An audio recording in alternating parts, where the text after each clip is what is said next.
Hello दोस्तों, मैं वासुदेव सिंह और आज का हमारा टॉपिक है VSM वैल्यू स्ट्रीम मैपिंग। आज हम जानेंगे वैल्यू स्ट्रीम मैपिंग क्या होती है, उसकी क्या डेफिनेशन है, उसको ग्राफिकल व्यू में कैसे समझते हैं, कैसे इम्प्लीमेंट करते हैं और उसके ग्राफिकल व्यू में कौन कौन से हम विजुअलाइज सिंबल्स यूज करते हैं और then advantages of VSM implementation. VSM implementation के क्या लाभ होते हैं। देन अभी हम स्टार्ट करते हैं VSM value stream mapping. Value मतलब मूल्य, स्ट्रीम मतलब धारा, मैपिंग मतलब मानचित्रण।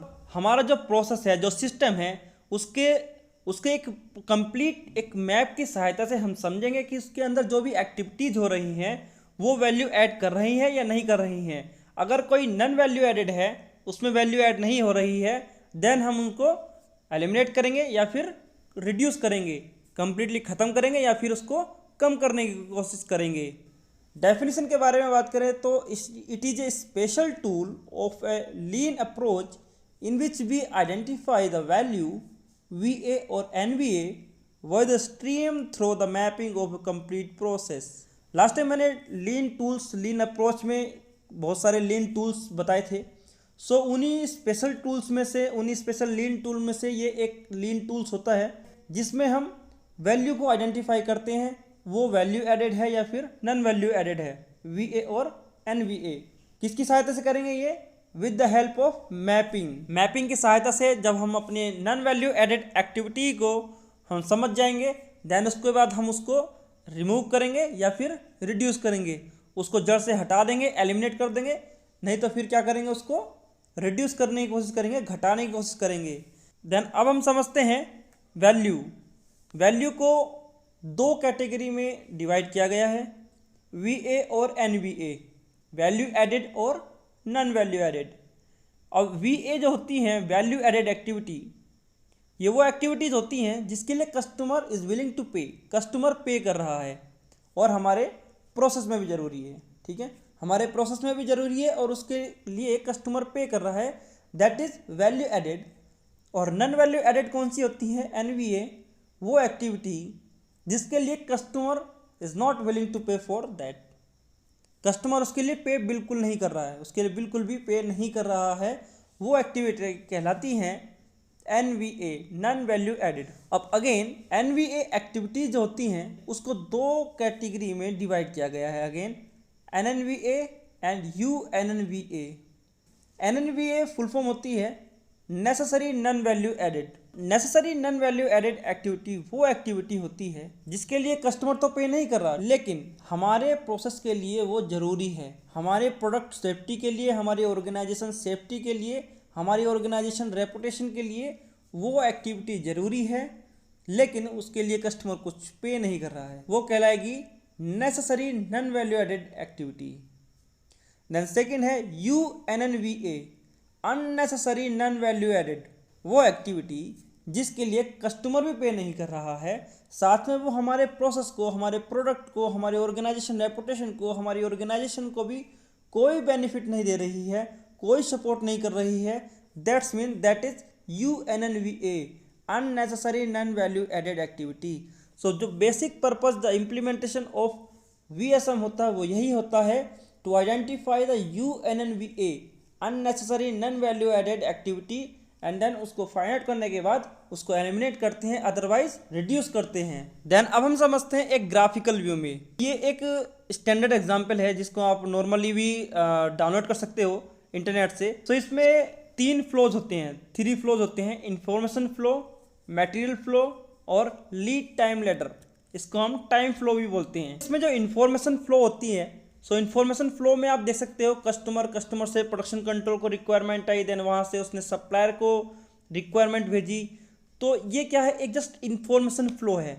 ठीक है, सो सप्लायर से फिर मटेरियल हमारे पास आया, मतलब प्रोडक्शन कंट्रोल पे आया, वहाँ से फिर प्रोसेस स्टार्ट हो गया मटेरियल पे, process A, process B, process C, then फिर शिपिंग। ठीक है, मतलब कंप्लीट FG मटेरियल आ गया, वो FG से कस्टमर पे चला गया। सो सप्लायर से जो मटेरियल आया, देन वो FG तक जो भी है मैन्युफैक्चरिंग हुआ, मोल्डिंग हुआ, देन फिर वो असेंबल हुआ, असेंबल होने के बाद में उसको फाइनल इंस्पेक्शन हुआ, देन फिर वो शिप हो गया टू कस्टमर।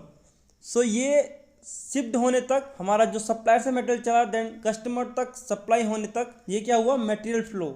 नीचे देख सकते हो लीड टाइम लेडर। सो ये क्या है, टाइम फ्लो है। हमारा जो मटेरियल सप्लायर एंड से आया, सप्लायर एंड से आने के बाद में उसमें प्रोसेस ए बी सी जो भी वहां पर प्रोसेस अप्लाई हो रहे हैं, सो उसमें कितना टाइम कंज्यूम हो रहा है, कितना लीड टाइम लीड हो रहा है वहां पे, वो सब टाइम यहाँ पे शो होता है, इसीलिए यहाँ पर बोलते हैं इसको टाइम फ्लो। देन डिटेल में जाओगे तो मटेरियल फ्लो में process A B C. So process A जहां पर लिखा हुआ है ये क्या है, प्रोसेस बॉक्स है। मतलब क्या, यहाँ पर एक प्रोसेस है आइडेंटिफिकेशन के लिए कि हाँ यहाँ पर कोई भी एक प्रोसेस स्टेप्स है, प्रोसेस एक्टिविटीज होने वाली है। सो यहाँ पर क्या रहेगा, उस प्रोसेस का नाम रहेगा। देन उसके नीचे क्या है, डेटा बॉक्स है। उस डेटा बॉक्स में उस प्रोसेस की फुल कंप्लीट इंफॉर्मेशन रहेगी, जैसे कि cycle time, change over time, up time, कितनी शिफ्टों में चलना है, कितना टाइम आपके पास अवेलेबल है।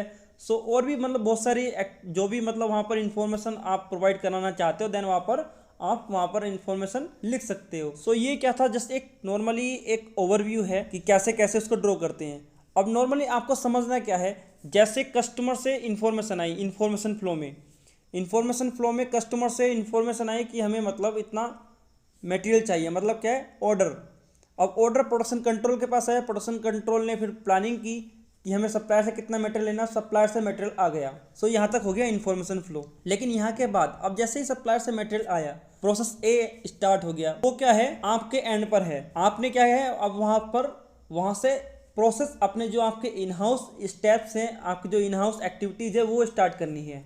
जितने भी प्रोसेस हैं, प्रोसेस ए बी सी, यहाँ पर आपको प्रोसेस ए से स्टार्ट करना है। प्रोसेस ए में आपके कितना टाइम लगेगा, कितना साइकिल टाइम है, कितना चेंज ओवर टाइम है, कितना अप टाइम है, कितने शिफ्टों में आपको चलाना है, देन कितना टाइम आपके पास अवेलेबल है, साथ में इसके कंप्लीट प्रोसेस में कितना टाइम कंज्यूम होता है, वो आप लीड टाइम लेटर में लिखोगे टाइम फ्लो में। देन उसके बाद में सेकंड प्रोसेस पे जाओगे। सो प्रोसेस ए और प्रोसेस बी के बीच में जो टाइम डिफरेंस रहेगा, जो टाइम लगेगा बीच में, उसको बोलेंगे लीड टाइम। उसको क्या बोलते हैं, लीड टाइम। मैंने लास्ट में एक वीडियो बनाई थी साइकिल टाइम और टेक टाइम पर, सो उसमें लीड टाइम रह गया था। सो लीड टाइम जस्ट एक दो प्रोसेस के बीच का जो टाइम इंटरवल होता है उसी को बोलते हैं लीड टाइम। ठीक है। सो अभी जैसे हम प्रोसेस बी में गए, देन प्रोसेस बी में भी हम cycle time, change over time, up time, कितनी शिफ्टों में चलाना है, देन उस वहाँ पर आपके पास कितना टाइम अवेलेबल है। ठीक है। सो ऐसे करके रहेगा। और टोटल नीचे लीड टाइम लेटर में, ठीक है, लीड टाइम लेटर में आपको प्रोडक्शन लीड टाइम कितना है और प्रोसेसिंग टाइम कितना है, मतलब आपके जो प्रोसेस ए बी सी में कितना टाइम कंज्यूम हो रहा है। देन यहाँ पर आप मटेरियल फ्लो में भी देख सकते हो, अगर आपके पास कोई एक्टिविटी आपको एक्स्ट्रा लग रही है या फिर अननेसेसरी लग रही है, तो यहाँ पर भी आप आइडेंटिफाई करके उसको रिड्यूस कर सकते हो या फिर एलिमिनेट कर सकते हो। देन फिर नीचे जो आपने लीड टाइम लेटर में भी टाइम नोट डाउन किया है, उसके लोअर साइड में आपने प्रोसेस टाइम आपने नोट डाउन किया है, जो भी आपके प्रोसेस ए बी सी करके है। और लीड टाइम लेटर में अपर साइड में आपने लीड टाइम नोट डाउन किया है, जो कि आपके दो प्रोसेस के बीच का टाइम है, जो कि टाइम को लीड कर रहा है। ठीक है। सो वो वेस्ट ही है, जो लीड टाइम होता है वो ऑलवेज वेस्ट होता है। सो आपको एक लीड टाइम लेटर के लास्ट में एंड में काउंट हो जाएगा यहाँ पे प्रोडक्शन लीड टाइम और प्रोसेसिंग टाइम।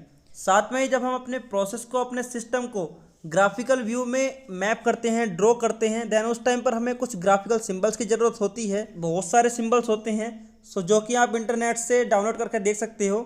इसका एक फॉर्मूला होता है वैल्यू एडेड रेशियो का। So value added ratio equal to value added time divided by total time, मतलब लीड टाइम।